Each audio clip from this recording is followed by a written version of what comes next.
Yoga by Swami Vivekananda. Introduction. The Royal Path of Yoga. The word Raja means king and yoga means union. Therefore, Raja Yoga means the royal path to the union of the soul with the supreme reality. Swami Vivekananda calls it the science of the mind, a systematic and rational method to control thought, to reach the deepest truth of human existence. Raj Yoga is based upon the Yoga Sutras of Patanjali, an ancient text that describes how the mind can be purified and the soul realized. Vivekananda explains that Raj Yoga is not a religion, not a belief system, but a science of inner experience. It is a path of mental discipline leading to the realization of the self, Atma, which is beyond body and mind. He calls it royal because it is the most direct and sovereign path, leading the practitioner from ignorance to spiritual enlightenment, from bondage to freedom. The nature of the mind. Vivekananda begins by explaining that the mind is both the instrument of bondage and liberation. When the mind is uncontrolled, it keeps the soul bound to illusion, Maya. When it is controlled and concentrated, it reveals the truth of the self. The mind is compared to a lake where the water is disturbed by waves. We cannot see the reflection clearly. When it becomes still, the reflection of the sun is perfect. Similarly, when thoughts, vrittis, disturb the mind, the true self cannot be seen. When the mind becomes calm and pure, the light of the Atma shines within. Thus, the goal of Raja Yoga is Chitta, Vritti, Nirodha, the cessation of the modifications, waves of the mind. When all mental movements stop, consciousness remains in its pure form. That is Samadhi, the highest spiritual state. The four yogas and the special role of Raja Yoga. Swami Vivekananda taught that there are four main yogas: Karma Yoga, the path of selfless action; Bhakti Yoga, the path of devotion; Jnana Yoga, the path of knowledge; Raj Yoga, the path of meditation and control of the mind. Among these, Raj Yoga is the science of meditation, which harmonizes the others. It is not opposed to Bhakti or Gyan, but rather gives them direction. If Bhakti purifies the heart and Gyan clears the intellect, Raj Yoga disciplines the mind. Through this discipline, the yogi perceives the reality behind all illusions.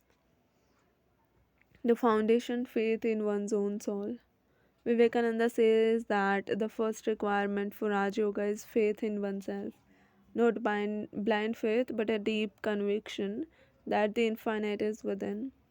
He declares each soul is potentially divine. The goal is to manifest this divinity by controlling nature, external and internal. Raj Yoga is thus an inward journey, not to worship something outside, but to discover the divine consciousness that already exists within the human heart. All the powers of the universe are in the soul. Ignorance hides them, and yoga removes the veil. The science of concentration. Concentration is the central teaching of Raja Yoga. According to Vivekananda, every success, spiritual or worldly, is the result of concentration. But in Raja Yoga, concentration is not used for material gain, it is used to penetrate the truth of existence. He explains that thoughts are like rays of light, scattered and weak when spread in many directions, but powerful when focused. When the whole mind becomes one pointed, it pierces through illusion and reveals reality. This one pointed focus of the mind is called dharana. When it deepens, it becomes dhyana, meditation, and when even the sense of separation between the meditator and the object disappears, it becomes samadhi, complete union. The eight limbs of yoga, Ashtanga Yoga. Raj Yoga follows the eightfold system described by Patanjali. Swami Vivekananda explains each stage as a scientific step toward perfection of the mind. Yama, moral restraint; non violence, truth; non stealing, continence; non possessiveness. These are the ethical foundations to purify the mind and heart. Niyama, personal observations; purity, contentment, austerity, self study, surrender to God. These strengthen the character and discipline the inner being. Asana, posture, a steady, comfortable position in which the body becomes motionless and ready for more meditation. It is not merely physical exercise but preparation for stillness. Pranayama, control of breath. Breath and mind are deeply connected. By mastering the breath, one gains mastery over the subtle forces of the mind. Pratyahara, withdrawal of the senses. The senses normally flow outward, binding the mind to external objects. In this stage, the mind withdraws from sensory distractions, becoming introverted. Dharana, concentration. The mind is fixed on a single point or idea, preventing the flow of scattered thoughts. Dhyana, meditation, a continuous flow of thought toward the chosen object. It is an unbroken current of awareness, pure and deep. Samadhi, superconscious state, the mind becomes completely merged in the object of meditation. All distinctions of knower, knowing, and known disappear. The soul realizes its unity with the infinite.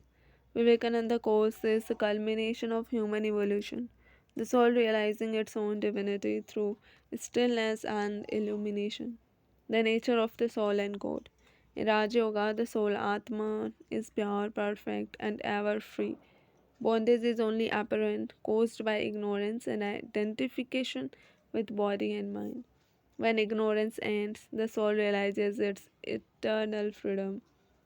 Swami Vivekananda makes it clear that the goal of yoga is not to become divine, but to realize that we already are divine. The realization of this truth is called Kaivalya, absolute independence of the spirit.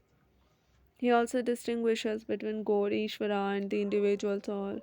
Ishvara is the eternal, unconditioned consciousness, untouched by ignorance. He is the teacher of all teachers, the source of all knowledge, and the guide for every yogi.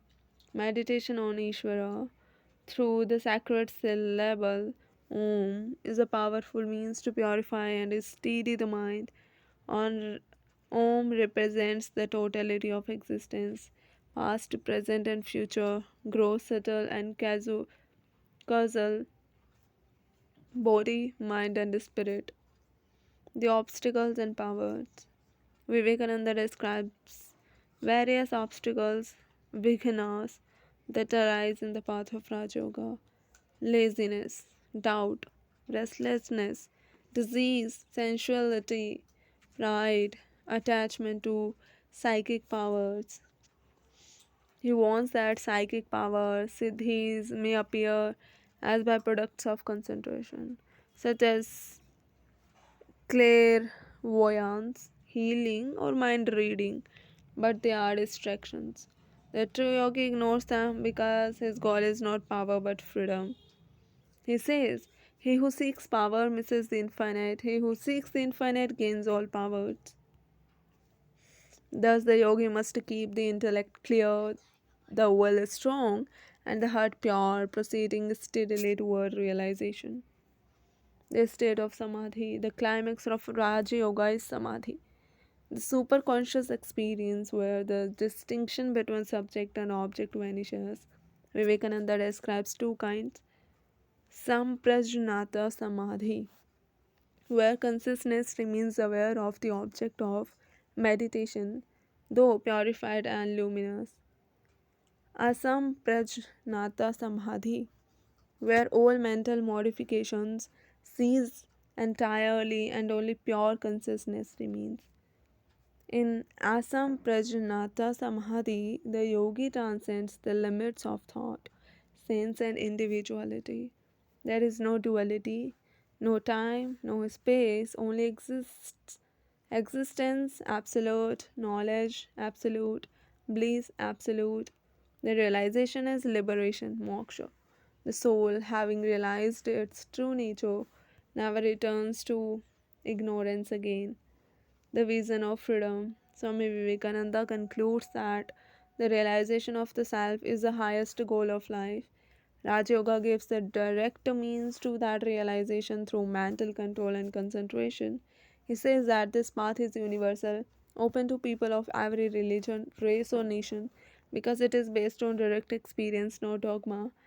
He calls the liberated soul a Jivan Mukta, one who is free even while living. Such a being is calm, fearless, beyond pleasure and pain, beyond desire and duty. He sees the same self in all beings. His heart is full of infinite compassion, and his mind is steady like a mountain. This is the final state of Raja Yoga, a realization of oneness with Brahman, the infinite consciousness, the essence of Raja Yoga. To summarize the philosophy of Raja Yoga in Vivekananda's words, the soul is divine. The goal of life is to manifest that divinity. This is done by controlling the mind. Freedom is the ultimate aim, not heaven, not pleasure, not power. Freedom means knowing that the self is beyond all change. When the mind is perfectly still, the self shines in its own glory. The final message: Swami Vivekananda ends Raj Yoga with a vision of human greatness. He says that man is not a sinner, not a helpless creature, but a sleeping god. The purpose of Raj Yoga is to awaken that divinity. Arise, awake, realize the truth. You are the infinite spirit, free and eternal. Raj Yoga is thus the science of the soul, the path of royal union, the discipline of supreme self realization. It teaches that the divine is not far away, it is within us, waiting to be revealed when the mind becomes silent and pure.